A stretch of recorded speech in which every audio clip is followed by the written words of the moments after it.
He's pumped.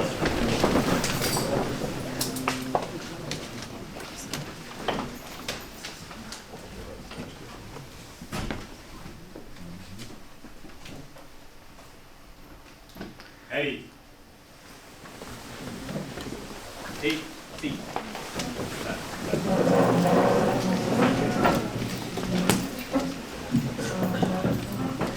Good morning, President Williams, distinguished guests, Hampton University alumni, Pirate Battalion alumni, members of the Hampton University faculty and staff, service members, veterans, friends, and members of our supporting organizations.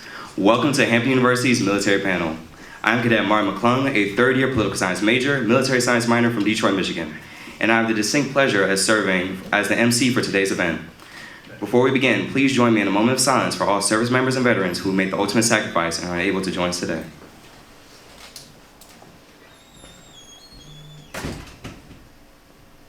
Thank you. It is my distinct honor and privilege to welcome you to today's Veterans Day military panel. We would like to thank each and every one of you for taking the time out of your schedules to join us today. This morning's panel is made up of alumni and service members who are continuing to provide unwavering service to the country. We are joined today by Major General Janeen L. Birckhead.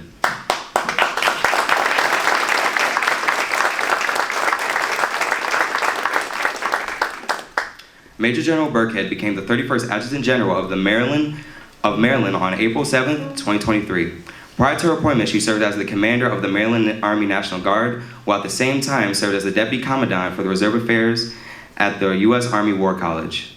A distinguished military graduate, she commissioned into the United States Army Chemical Corps through the Reserve Officer Training Corps at Hampton University, earning a bachelor's degree in political science. She holds a master's in management from the University of Maryland. Rear Admiral Jeffrey K. Randall.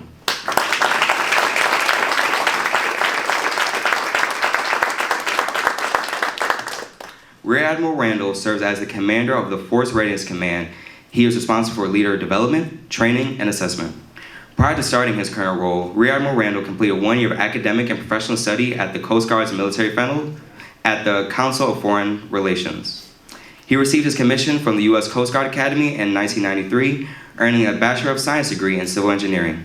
He holds a Master of Marine Affairs degree from the University of Washington and also served as the Coast Guard's Fellow to the Brookings Institution and Council on Foreign Relations.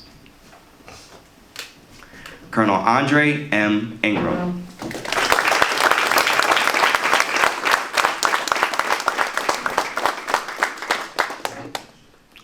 Colonel Ingram serves as the Assistant Chief of Staff, G4, 3rd Marine Logistics Group.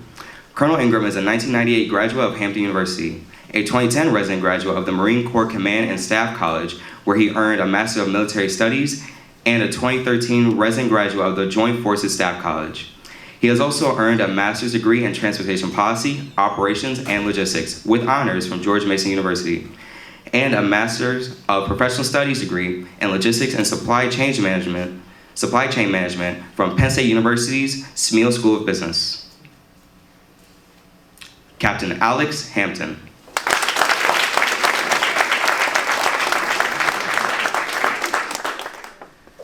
Captain Hampton is the commander for Carrier Air Wing 7. Captain Hampton graduated from the University of Illinois in 1999, earning a Bachelor of Arts degree in Business Administration.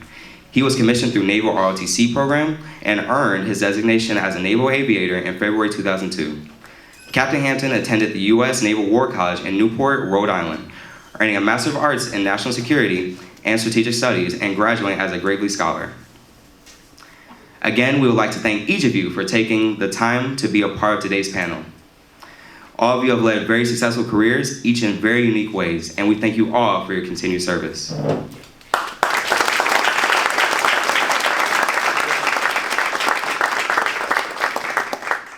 As we begin our discussion, I would like to note that each panel member does not have to answer every single question, but feel free to answer the questions that resonate with you the most. This will ensure that we cover all the key points of discussion and are able to take questions from the audience at the end. So let's get into it. What lessons did you learn in ROTC or military training that have supported you throughout your career? Hi, good morning, everyone. And first, I'd like to say happy Veterans Day to all the veterans out there. Thank you for your service.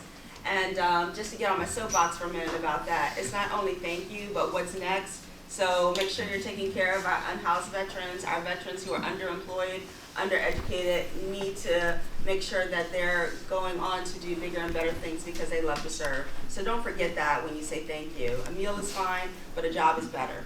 So what I learned from ROTC, I would say, particularly for you cadets, is go back to the basics. And as I think about this, and as I tell my mentees or my aides, do you have the basics? Can you do some troop leading procedures? Do you know troop leading procedures? Because that will absolutely take you through anything that you're going to do if you're able to do those troop leading procedures. So as I thought about that, civilians aren't troops, but the same applies. So receive the mission, provide guidance and direction, issue a warning order, tell people what they're about to receive, about what you want them to do, about what they should expect. Make a tentative plan. And why I say tentative? Because a plan is going to change. Never survives first contact, but make a tentative plan. What do you want to do? What do you think you're going to do? And then initiate the necessary movement. Start to make those plans to make it happen. Put it into action. Complete your plan, issue your orders, and then supervise and refine. And that's really important, that you supervise, oversee what's happening, and then that you refine it. There's nothing wrong with changing it, making sure that you improve it, making sure that you work on it, so that the product is, or the program is, what you want it to be in the end. But that applies to anything, whether it's putting on an event, or whether it's having a party, or whether it's you're at work and you're putting together a plan for your boss, or whether you're leading troops in an operation. Those troop leading procedures will leave you in a good position. Thanks, General. I would give you 3 things. Number 1, take initiative to figure out what needs to be done and find ways to add value each and every day. That was one of the first things I learned at the Academy. Number 2 is the value of teamwork. It takes a village to get a lot of things done, and your ability to work well with others, both within your own cohort, outside that cohort, and with external partners, really makes a difference in your ability to get stuff done. And the third thing is effort. Don't underestimate the value of putting in your maximum effort. If you're willing to put your maximum effort into everything you're doing, you can get results. And sometimes it's going to be difficult. Sometimes you're going to be feeling like you're running uphill in the sand. But sometimes you just have to be persistent in that effort. And if you stay persistent in that effort, and you see and you have that vision of what that end goal is, you can achieve it. You may not achieve it right that second. You may not get that immediate satisfaction. But the point is, you're working towards a goal, and just keep applying that effort and you'll do great. So I'd like to make a small correction. I used to be the Assistant Chief of Staff, G4. I'm now the Commanding Officer for Combat Logistics Regiment 37. I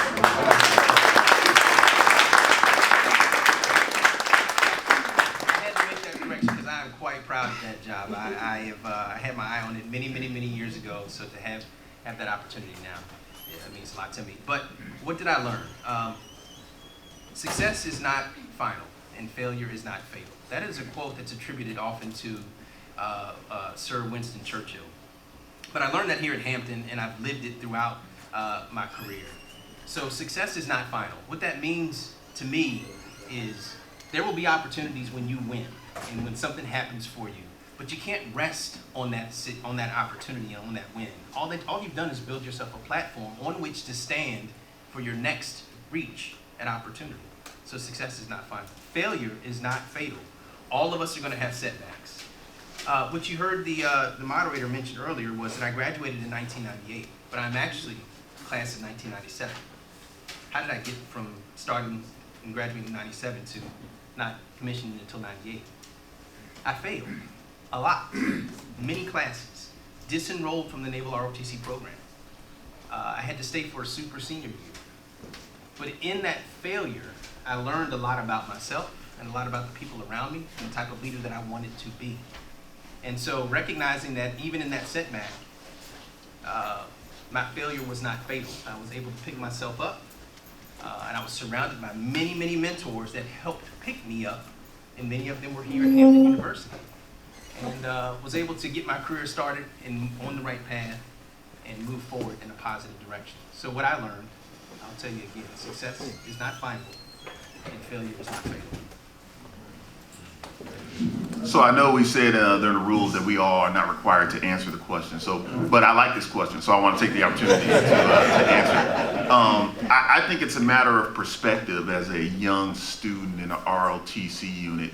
Your perspective on what you have available to you is very broad right now. I didn't know that my community and my profession existed when I was sitting in my ROTC unit at the University of Illinois. I hadn't seen an F-18 in my entire life. So to know what community that I was going into and what aircraft I was going to fly at that point, I simply didn't know it. But I knew that I wanted to fly, and I was willing to do whatever anyone told me was necessary, and I got on a road to success. But as far as the information that I had in knowing the full picture of what I was going to do for my military career, I simply didn't have it in my ROTC unit. So I would say be open and be an open book, ask questions, go out there, see what you want to do, what is out there for you to do. The military has a lot of jobs available and a lot of professions that we can train you to do. My journey started when when a United Airlines pilot told me that the best way for me to get my flight experience would be to go into the military and fly. So I went down to the recruiter and said, I wanna join the Navy because of Top Gun. I saw the movie Top Gun, and I was like, that's everything, right? That's exactly how it works, and that's somewhat true. But I said I wanted to fly, so they said, okay, cool, I'll go in the Navy. And they said, well, you have to be an officer to be a pilot. And I said, well, I want to be an officer. And they said, well, do you have to go to college to be an officer? And I said, well, I want to go to college. See how this works? And so that is the path that I got on, and I chose University of Illinois. And I went to flight school, and I graduated from flight school, and I picked jets. And I went to Top Gun in 2006 and graduated #1 in my class at Top Gun. So the journey. But to your point, the journey of what I knew and what information I had that was accurate to where I was going to be right now in my ROTC unit as a young man, like I see all the young faces in this room, that is absolutely amazing, was very narrow. So I would say be open to mentorship, be open to a different perspective, be open to seeing things that you didn't know that existed, and be open to stepping into the room and leading the charge for the future of naval aviation or any profession that you choose to be in. If I could jump on that real quick, I would agree 100%, because if you heard my bio, I graduated as a civil engineer, and I thought I was going to go out and build stuff. And that's what my plan was. And then I went to my first sea duty assignment, and I fell in love with going to sea. And then now I have 14 years of sea duty under my belt and several ship commands. And so my pilot friend down here, he needs me for somewhere to land. That's right. So as much, for all the good stuff he does, when he's out there in the middle of the ocean, flying around, That's right. I'm his best friend. That's where my PlayStation is when I land. Alrighty. So moving on to the next question. Given that every officer does not pursue 20 plus years in the military, what has motivated you all to serve for as long as you have?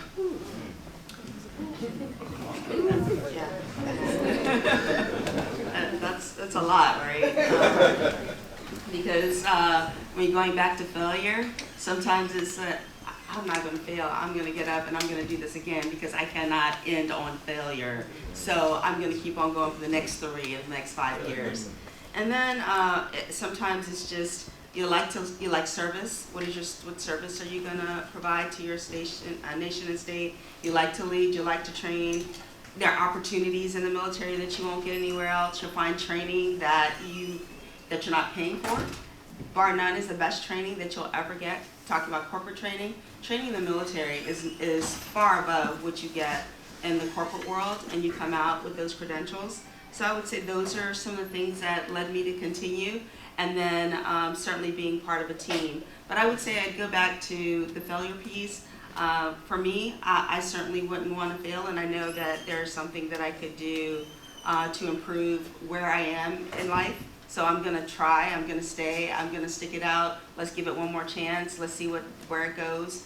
And then it's working with students who look like you, who in your career need to have representation and someone to look up to. So let me just give it one more year so that there is somebody in the ranks that looks like me that you can say, I can do that. And so that's another reason why you stick it out. That's another reason why I have President Williams to look up to and say, look what he did for all those years. Gosh, he can give one more, let me stick it out, just one more year. And so I think it's for reasons like that that I continue to serve. Thank you. I would offer it's for the leadership opportunities.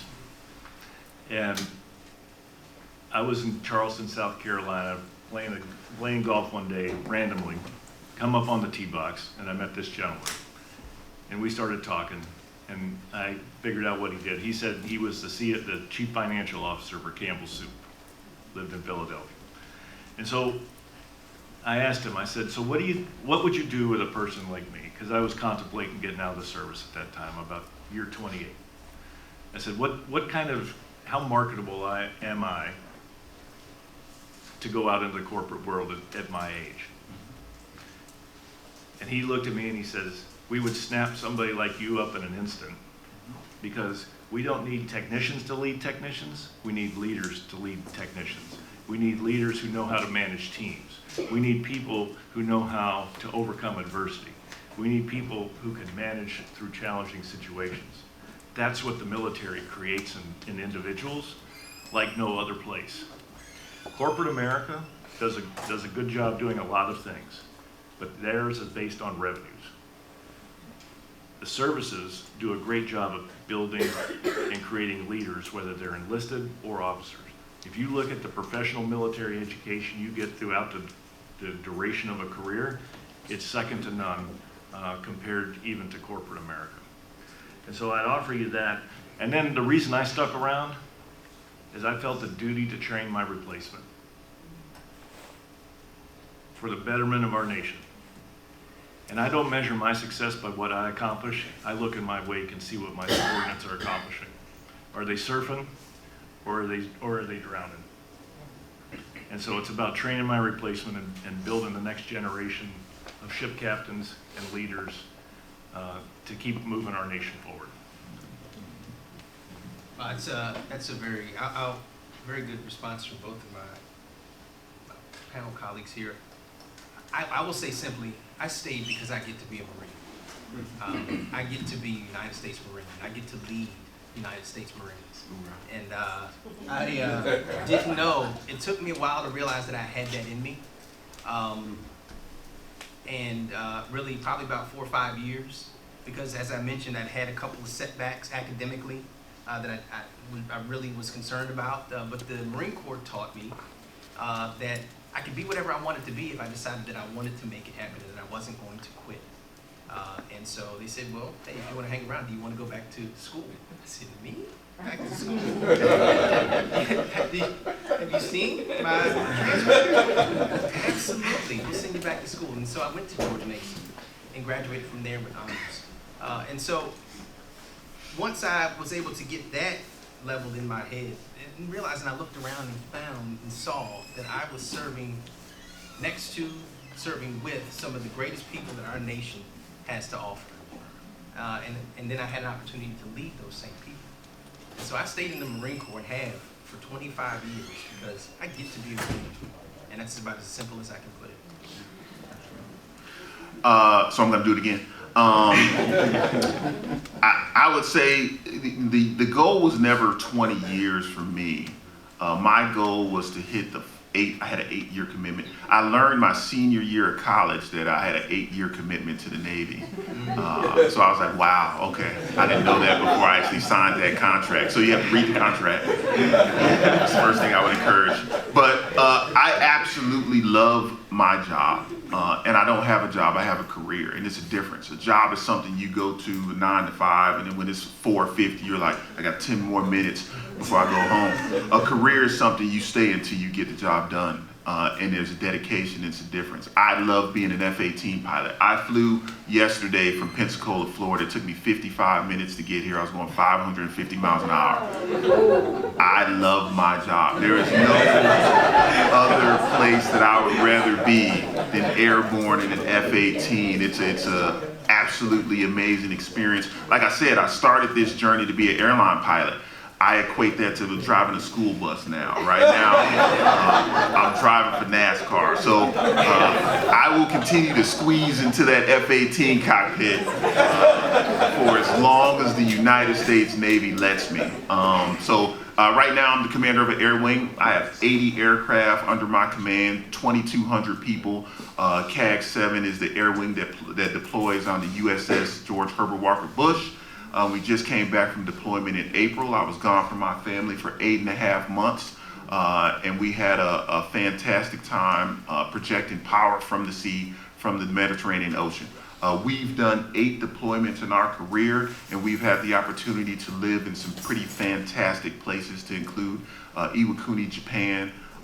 We lived in Colorado, Washington, D.C. So it really allows me to move around the country, explore, see the world is what I signed up to do 25 years ago. And the United States Navy has absolutely been fantastic to me and my family. Also made the best decision in my life, and I married the right woman. So that's key.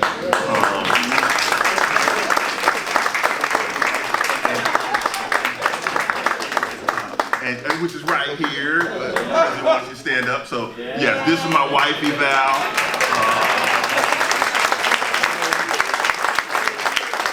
And daughter, Rhea, a potential future Hampton student here. She's 13 right now.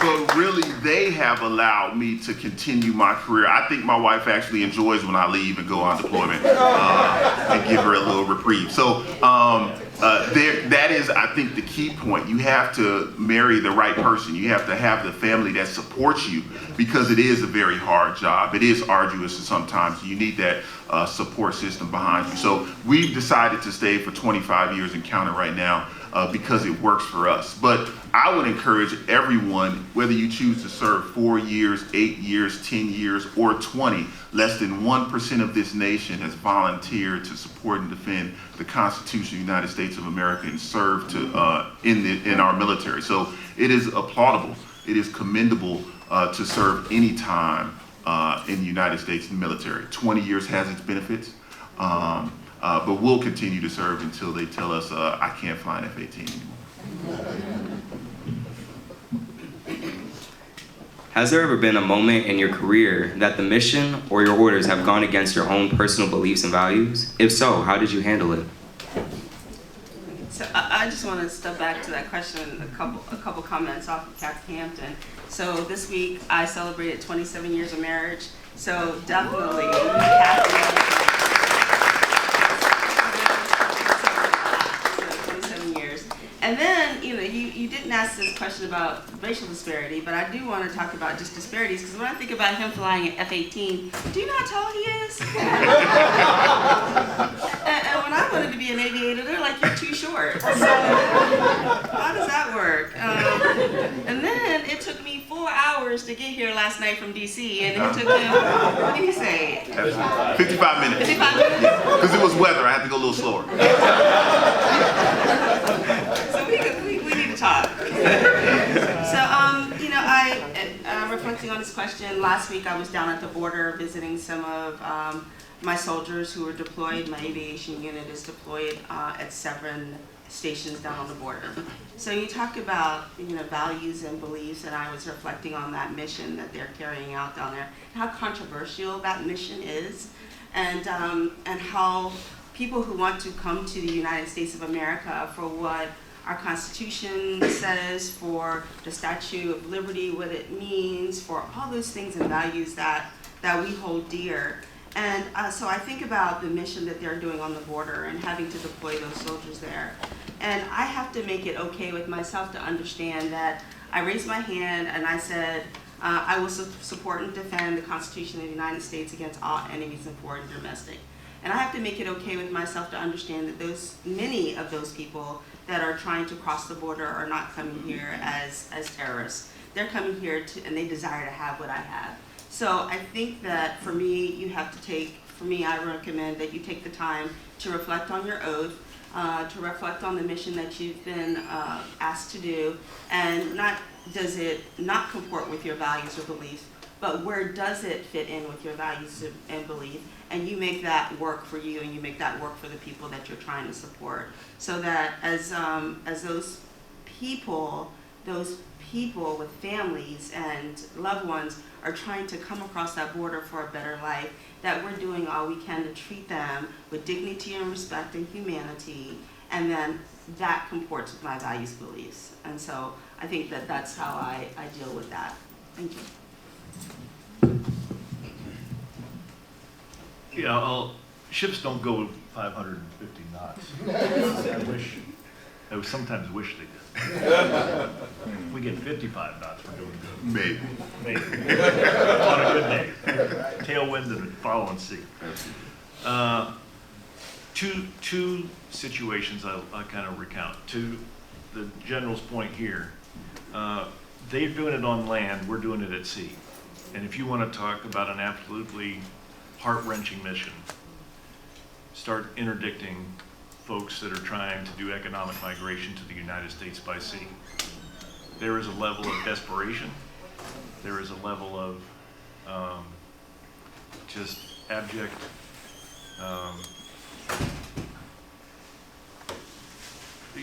you're seeing them at their worst and at their most desperate situation. And it's very hard. Because what happens is when you have to do that, you have to generally return them to their country of origin. And you know that you're not putting them, we have lots of measures in place to make sure they're treated well when they go back. But it's absolutely heart-wrenching. And so you have to do the same thing. You have to kind of distance yourself. You're supporting and defending the Constitution and the laws of the United States of America. If the law is ethical and the law is reasonable, then our responsibility is to uphold it. Plain and simple. I would say my bigger challenging situation was one when it was probably about 3 years ago. And we were faced with a situation where we were having to make a decision on whether or not we were going to keep a certain unit commander in their position. My two-star and myself were at a big difference of opinion. Because it came down to some accountability. I had some really strong feelings about standards and accountability that applied to this situation, and they differed from where he thought those standards of accountability applied. And I went in 3 times to offer a "but sir." And the 3rd time was, he said, if you come in here a 4th time, it's going to cost you your job. I would tell you, I stopped at the 3rd time, but I had another mechanism, and I basically went in there a 4th time. And I was ready to put my eagles on the table if that's what it came to. Because at the end of the day, there's some things you can't compromise on. One of those is your integrity, and one of those are your morals. And so when you get in those tough leadership positions, never compromise on those two. And the thing that you're going to have to ask yourself is, are you willing to walk away over that issue? Or can you find another way around it? And that doesn't mean you're circumventing, but are there ways to maneuver that allow you to retain what you feel are your morals and your standards, your ethics, in such a way that you can still achieve the outcome? That's what you have to figure out. And so that's what I did. And we still came to the right end. It just took me I just had to take a bit of a different pathway. But I was not going to compromise on my morals or my standards. Yeah, I honestly can't say that I've been in this situation, that I at least can recognize where I was asked to do anything that would have required me to compromise my morals. Again, support and defend the Constitution of the United States against all enemies, foreign and domestic. But even simpler than that, it has always boiled down to me is I was more afraid of letting my fellow Marine down than anything. And the times that I've deployed to combat, the thing that I was most concerned about is, or that I was afraid of, is that that Marine would go alone. And that was the thing that caused me to go. And that was the thing that always pushed me to get up and try again and to be there. And it has throughout my career, is that there are people depending on me to be the best leader that I can possibly be. And that is the thing that has always pushed me, is to not let anyone down. And making sure that the Marines to the left and the right of me, those that I support and those that I serve, have the things that they need and that they are not doing what their nation has called us to do alone. And so that has always, quite honestly, driven me. Again, support and defend the Constitution, but really it's about the people, because being in the service, as we would all appreciate, it's a people sport. It's a contact sport, but it's a people business, I should say. And it's about the people. And if you can build a connection to individuals and recognize that you are in service of those individuals, then you're likely to maybe not have any moral issues, I would guess. And that's an assumption, but at least in my experience, I would say that that's true. So, yeah, that's how. And if I could also make a plug, my wife is here.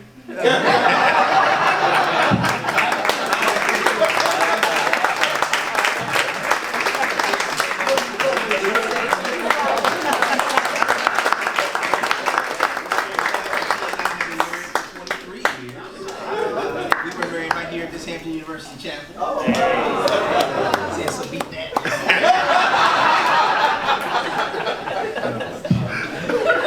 She's a huge reason as to why I've had the success that I've had. She too has supported me through thick and thin, through all the trials and tribulations. So I thank you for that. I can't beat that. But so I would say under the background of I have flown combat missions, over 100 combat missions in Iraq, Afghanistan, Syria, and just recently in Ukraine. I've never been put in a compromising position where I had to choose between my morals or our Constitution. We have always been committed to support and defend the Constitution against all enemies, foreign and domestic. And I've never had a moral dilemma on whether to drop that bomb or shoot that missile. I've always chosen America and the troops on the ground and supporting those men and women that are actively on the fight in the ground. And I will release every one of the pieces of ordnance that I have again if I had to do tomorrow. So no, I've never been in a compromised situation. I've always been given the luxury of choosing my morals and been still successful in my career so far.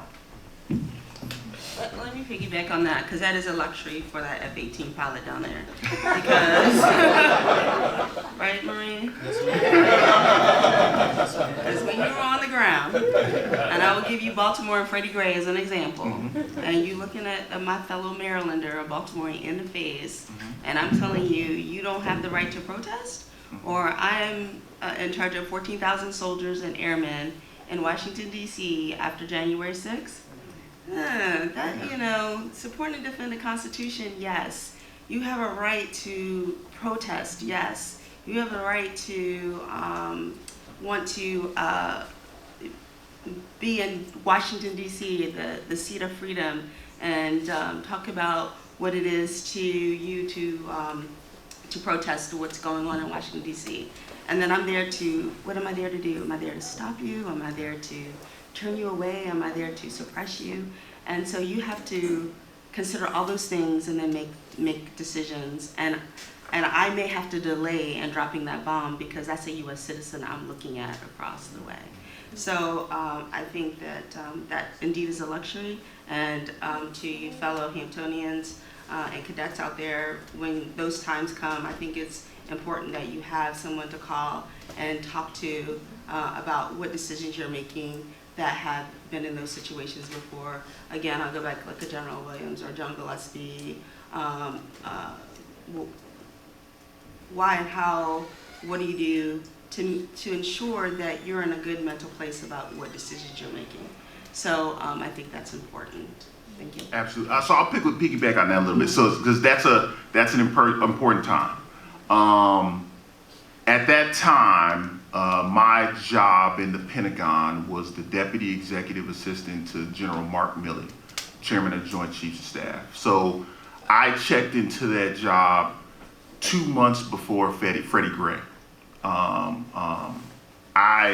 went through the Insurrection Act and the Pentagon and the White House conversations back and forth. That was a absolutely tumultuous time in our American history, and I think books will be written and facts will be putting out, will go out there that will provide the American people a little bit more clarity on that. I think the luxury that the DOD had at that time was there was no debate.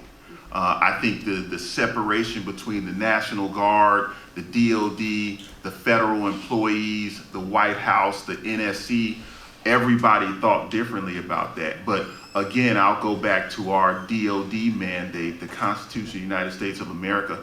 Everything that we were doing at that time as far as military members was in line with the Constitution. There was no gray area. There was no blurring of the lines. You could get into a political debate about what our White House and what the NSC was asking us to do at that time, but our uniformed service members, specifically General Milley, held the line on that. I thought he did a fantastic job with representing the people of the United States and doing exactly what the Constitution calls us to do. So I think the moral debate of that time in our government will be had for quite some time, and there's a lot of sides to that. But I think from a DOD perspective, we did exactly what we were charged to do in that instance. Yeah, and for those who decide to join the National Guard, you really have to understand authorities, and you have to understand titles and who you work for and when, because it's a much different situation working for General Milley than reporting to your governor about what you're going to do during. I'll go back to Freddie Gray as an example. Very, very different. Very different. Is there a racial disparity present in the upper echelons of the military hierarchy? If so, how have you dealt with it? So in a report that came out in August of 22, the Assistant Secretary of Defense put out a report in August of 22, and from that report, it demonstrates that there are racial disparities. So I'm gonna quote the SecDef, there are racial disparities. And what that report specifically looked at was racial disparities in treatment of different racial groups for not health, not housing, not incentives. Those are all the same, but we talk about justice and how black soldiers or soldiers of color are being treated when it comes to infractions, who's getting court-martialed, and that's, so from the Assistant Secretary of Defense and her report, you can look at it, it does say that those things exist. I would say also that, are there racial disparities at the highest level? I would say that the perceptions that come with being, from my perspective, a black female, when you walk in the room, people see race and gender. And then all those things that come with that. Well, is she competent? Can she lead? Does she make good decisions? All those things are questioned when, in some instances, when my counterpart, the admiral, walks in, and they're like, that's a white guy who plays golf. But the Campbell Soup executive, he's got it going on, right? So, do you say are there racial disparities? What I'll say is that sometimes perceptions and get in the way of there being equal treatment. When you perceive him to be one way and you perceive me to be a different way, just upon how I look, then that's where the problem lies. So we have to all work together to ensure that we break down those perceptions, and then those disparities won't exist. And also when it comes to height.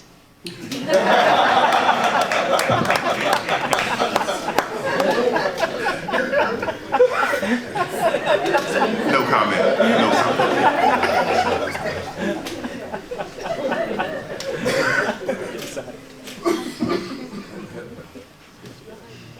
We have to work past biases in what we see. And we have to work, and what I've always tried to do is create an environment where people can achieve their full potential. And if we're allowing biases or perceptions or any of those other things to get in the way, then what you're doing is you're not enabling people to achieve their full potential. And so as a leader, what I have to think about is, am I breaking down those barriers? Am I creating an environment where everybody, one, feels valued and a sense of belonging? Because if you don't create, you can talk about diversity and inclusion, but if you don't if they don't create a sense of belonging for an individual so they feel like they're a valued part of that organization, you're going to lose it. And so we're looking very hard, and we had some problems, and we've had some recent problems, and we have to work past it. And so what you have to do is you have to take and you have to learn from those things, and then you can't necessarily change it, but you can fix it moving forward. And so you have to keep what I try and do is try and make a continual commitment to looking across the environment and looking, making sure people are treated fairly across the board, no matter what their background is, ethnicity, race, gender, orientation, all that stuff. And then just create an environment where they can achieve their full potential. And if they're not, then you need to fix it and find out and break down those barriers. End of story. I agree with everything that was said by both the general and the admiral. I think being in the Marine Corps has been particularly difficult because if you all know anything about the history of the Marine Corps, the Corps has historically been the last to do any and everything having to do with gender or race. And that makes it kind of difficult, quite honestly, I think, for the Marine Corps to overcome some of the way that it's perceived among communities of color. But I would also say, though, that the Marine Corps has come a long way. And we've had, at the highest levels, at the level of the Commandant, many conversations about how we make the Marine Corps better. And just recently, I would say within the past year, we promoted our first 4-star, General Langley, who is now the combatant commander for the U.S. Africa Command in Stuttgart, Germany. So the first African-American 4-star in the United States Marine Corps. My panel colleagues have had that honor among a person of color for decades now. But what I would say is one of the things that, having worked in manpower before I took command in Okinawa, Japan, and we looked at people's records and we broke them down at every level, from the rank of captain all the way up to colonel, as we're trying to figure out what the disparities are and how we make the Marine Corps more competitive and how we attract minorities. What we were able to walk away with is performance is the currency by which every opportunity is bought and paid for. And so what that means to me is, at least in the Marine Corps, and at least in my experience, if you're good, you're good. It doesn't matter your race, it doesn't matter your gender. And now, I think if you would turn the page back maybe 20 or 30 years ago, and maybe our president might be able to echo this, you had to be twice as good to get half as far. That was a term that was commonly used, 20, maybe 30 years ago. And that may or may not still be true, but I would tell you, if you're doing your job and you're doing it at a high level, then you make it really hard for anybody to exclude you. You make it extremely difficult. That doesn't mean that you're going to get every opportunity laid out in front of you. You're still going to have to grind. You're still going to have to know what it's like to have to work hard. You're going to have to be prepared for disappointment. But I think if you're getting it done, at least in my experience, now I recognize that it's just my experience, that I made it hard for people to keep me out of the discussion. That's what I always wanted to do. I want to make it a difficult decision, which means I'm physically fit, I've got education, I've raised my hand when they ask who wants to go do a tough job. I do, because I'm going to get there and I'm going to crush it. And so with that outlook and with that aspect of my career and always leading from that perspective, I haven't worried myself too much about whether or not I was excluded because of my race, or whether or not I'm a logistician in the Marine Corps that values combat arms and infantry officers. I would put my record next to any one of them any day of the week.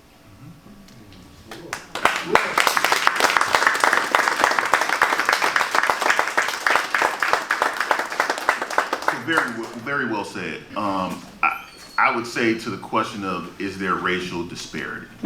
The answer, in my opinion, would be, of course. This is America, right? The United States military is a reflection of our country, as a whole. So we draw from all ends of our country, the North, the South, the Californians, and the East Coast and Alaska, right? So yes, there is racial disparity. My theory and what I hope to find out one day is it, I've never applied for a job in the outside world. I've only known working in the military. So my theory is that our military is more accepting of what you just said. We are a performance-based organization.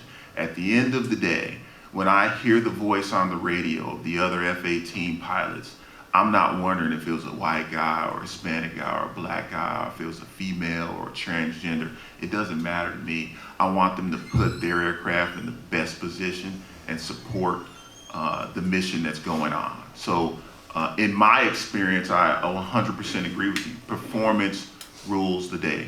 There's three things that are resident in all successful people, in my opinion. A natural talent. Right? You have to figure out what your talent is. Go ask somebody, a professor, a parent, a grandparent, but figure out what your natural talent is, what you're good at. To me, side story kind of sort of, I've never vomited in my life from anything. Weird, I know, right? No sickness, eating anything. So when I get up in the air, I don't feel being upside down. I don't feel being, I don't have a issue with losing my balance and not knowing where I am. And that helps me fight our aircraft when I'm upside down or in the clouds and I don't have the right orientation. It is something that I'm naturally good at. I also have great hand and eye coordination. So things that I see, I can translate to things that I'm actually doing. And with the 8 buttons on my throttle and the 12 buttons on the stick, I can normally work that. I'm a huge video game player. My wife hates it.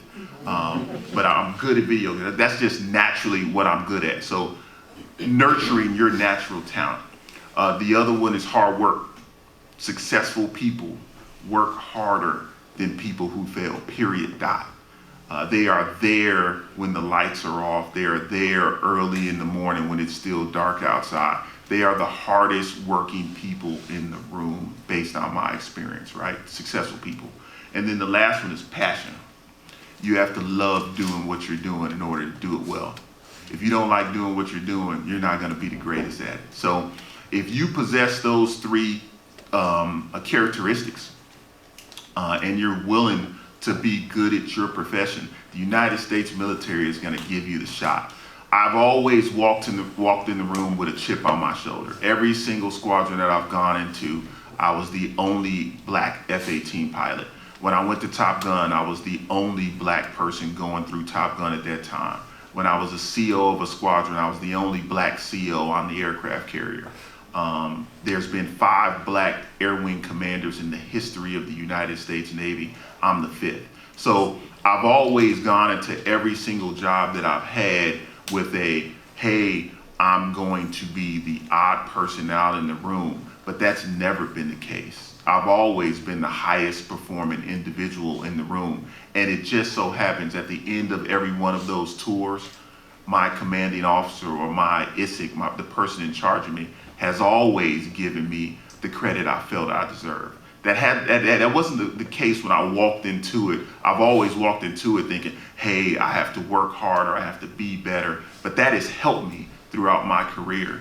And the thing that gives me great solace and the thing that I'm very proud of about our naval aviation enterprise is I've always got graded appropriately, in my opinion. I've always gotten the #1, and I've always been applauded for my efforts and my talents in my profession. So my theory, although I've never worked in the outside world, is that our military, our profession, gives us a level playing field to compete from.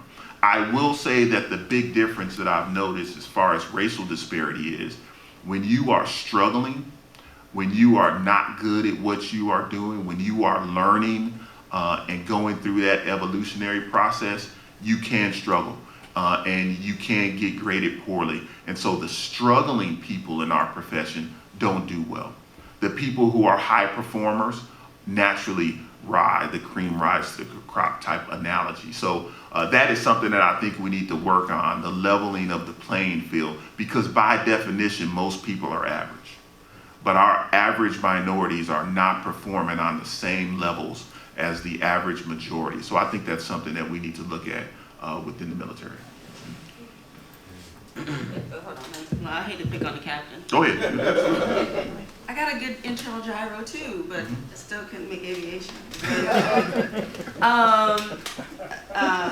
So to make it to field grade, I think we all have to have a pretty good chip on our shoulder to make it to field grade officer. We thought we were the best. We were asking for the hard assignments. And I would submit to you that it is part of our responsibility, because you're not there yet, to make sure that, I'm gonna go back to what I first said, that you can do the little things good, like the troop leading procedures. Like, y'all gotta get there and be able to do that well, show up, perform, and do that at a high level before you can even think about doing some of the other things that we're talking about.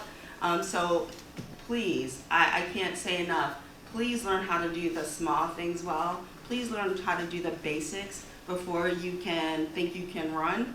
And then that will put you in good stead not to struggle later. Because if you don't learn the basics and aren't able to do those things well, then you are going to get discounted each and every time, whether it comes to positions and assignments, or whether it comes to making sure that you have the education that you need. You can't compete or come to a General Williams or a General Gillespie or General Arnold and say, please help me, I want to go somewhere. I want to go to the Pentagon and work for the chairman. And they said, let me see your military resume, and you haven't even done your CGSC, right? Like, that don't work. So all the things you want to talk about, racial disparities, let's make sure that you have the things that you need, so that they have to tell you no. They have to tell you no in the end. At this time, we would like to open the floor to a couple questions for our panel members. A couple questions from the audience. My name is Cadet Wade. I'm a second year kinesiology major from Jacksonville, Florida. And my question is, how do you handle being away from your family and having going through a lot and being overwhelmed and caring so much? So when you're missing things. Like right now, my grandma's in and out the hospital and stuff, and all I want to do is hug my dad, but I can't go home, I can't go see him. So how do you handle those times and those moments? Yeah, I'll kick that one off. So I think probably, like I said, I've been on 8 deployments. Probably one of the most heart-wrenching homecomings was when my daughter was little, right? We land at the airfield and we jump out of the aircraft, and I'm all excited. I haven't seen her for 8 months. I think she was 1 or 2 at the time. And I jump out and on my flight gear and I go running up to her, and my wife is holding her, and she sees me running at her, and she's like, I don't know who this dude is. And she grabbed my wife's neck, and she's terrified of me. And it takes her a little while. I'm like, she hasn't seen me in a while. That was kind of one of the hardest homecomings and being away. And it is challenging. It hurts. I think support from your command, one of the things I'm most proud of, everyone that had a child being born on our cruise was allowed to go back. We flew them back from the Mediterranean, and they were there for their childbirth. I think you should go see your family. I don't know what command is telling you that you can't, but we need to talk to that command leadership structure and tell them that there are times when, if you are allowed, and if you're in a combat zone actively fighting, that may be the only time that you're like, all right, you can't go home and get to your family. But I think you should be able to go home and support your family if you're in a position to do so. So I think good leadership helps. I think those times when you're gonna have to be away and separated from your family are gonna get better when you're able to spend time with them. I think the time that you spend with them should be about quality, not quantity. So enjoying your family when you're actually home and spending time with them, I think is most important. The times that I've been away from my family makes me appreciate them more, right? And I hope vice versa, that is true as well. But I think the sacrifice of you being away will go away with time when you get back with them and able to be with them in those cases. I think that being honest with your loved ones and communicating with them about what it is that's important to you and why the sacrifice that you're making is important, I think that has always been helpful, at least for me as I've moved through my career. And at least that gives my family a frame of context from which they can understand why I'm making the decisions that I'm making and why I'm raising my hand to volunteer to do things that are tough to have me away from them. But I think also as a leader, one of the things that I've learned and observed is we as leaders have to set the example about what right looks like. So what I'm saying is when I'm on leave, my lieutenants and my captains and my major and my XO, they're watching me.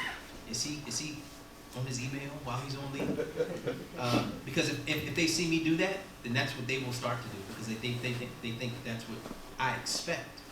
And so one of the things I think that you have to do as we all have to do as leaders is set the tone for what it is that we expect our subordinates to do and act. And so I guess having an honest conversation with the people around you, help them understand why what you're doing is important to you and how you feel you fit into it. And then as you continue to grow and evolve in your career, set the conditions for success for your troops by showing them what being on leave looks like, what it looks like to, hey, I'm gonna go see my husband, my wife, my kid. I'm gonna take that time to go do that. And then support, as the captain said, your teammates when they're going to go do that. Oh, you got a baby being born. We're gonna make sure you get home, because that's important to me, because I've not missed the birth of one of my children. And so, yeah, having that honest conversation, I think that's where it starts. So what I tried to do is also make my family part of the experience. And so things like bringing my daughter down to my ship, bringing her elementary classes down to the ship so they could be and feel like they're part of the experience. The services do a pretty good job of having a lot of family programs. I think by last count, I think we have over 100 different work-life type programs that we use to help both families and the children. And you need to take advantage of them. And then you just have to be part, when the unit has a function, make the family part of the function. And so for your particular situation where you're trying to get back, I lost my dad and my father-in-law within a 4-month period while I was in command at sea. It was tough. I went back briefly for both, for my father-in-law's funeral, and then I had to turn around because of some other requirements and head back the other way. But I made a point, and I went to my supervisor and I said, I need 72 hours because I need to go from Charleston to Alaska to deal with this, and then I'll come back. And same with my father. So you're gonna have to figure it out with your chain of command, and then you're gonna have to make the time, and then you're gonna have to do it. It may be a weekend. You get down there, you do your piece, tell your grandmother how much you love her, how much she means to her, how much she means to you, so she has that in case things don't go well.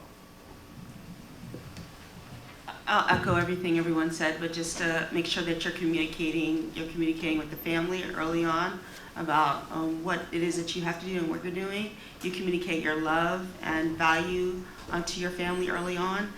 Every day, each and every day. I lost my mom about a year ago to a fire, and it was devastating. However, I talked to my mom almost every day, and she knew her value to me and mine to her. And so that gave me some solace in the fact that I lost her so suddenly, because I knew she knew and I knew. So I encourage all of you to have those discussions each and every day and do it now, and don't have that regret of having to rush home and say, oh, I'm so sorry, I missed that. Thank you. We'll be taking no more questions.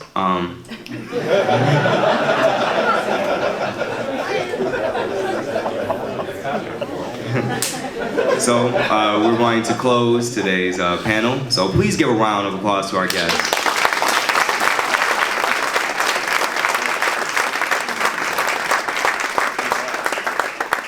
At this time, I would ask that our PMS Lieutenant Colonel Jasmine Jala come to the podium to provide closing remarks.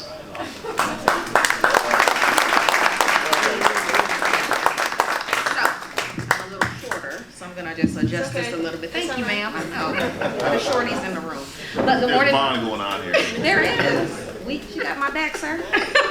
But good morning, everyone. I am Lieutenant Colonel Jasmine Jala. I am the professor of military science here at Hampton University. And I just want to say thank you all so very much for being here today, taking the time out to get up early on this great Veterans Day Saturday morning and be here with us as we share in all of the knowledge and wisdom that we were provided today. I want to give a special thank you to President Williams for his continued support of the military ROTC programs here on campus, because it allows us to do events like this, and this was very special for us. A special thank you to the panel members that could have been anywhere in the world today, literally in the world today, on this Veterans Day, but you all chose to be here with us. And you saw it important to spend the time imparting the knowledge and the wisdom to our next generation of leaders that are here in the room. So we truly thank you all for that.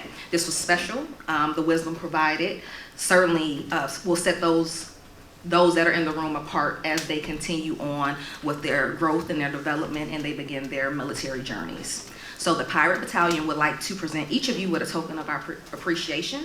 I'm going to let our amazing MC, Cadet McClung, provide these to our panel members.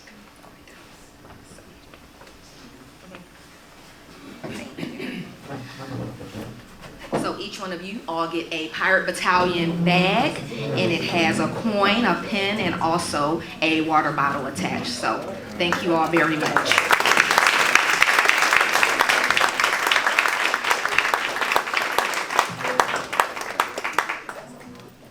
So this will conclude today's panel. At this time, we ask that the panel members move to the left of the room in front of the Alumni Affairs for pictures with cadets, and that our media relations team, along with our Alumni Affairs team, could get all the pictures with the cadets and the midshipmen.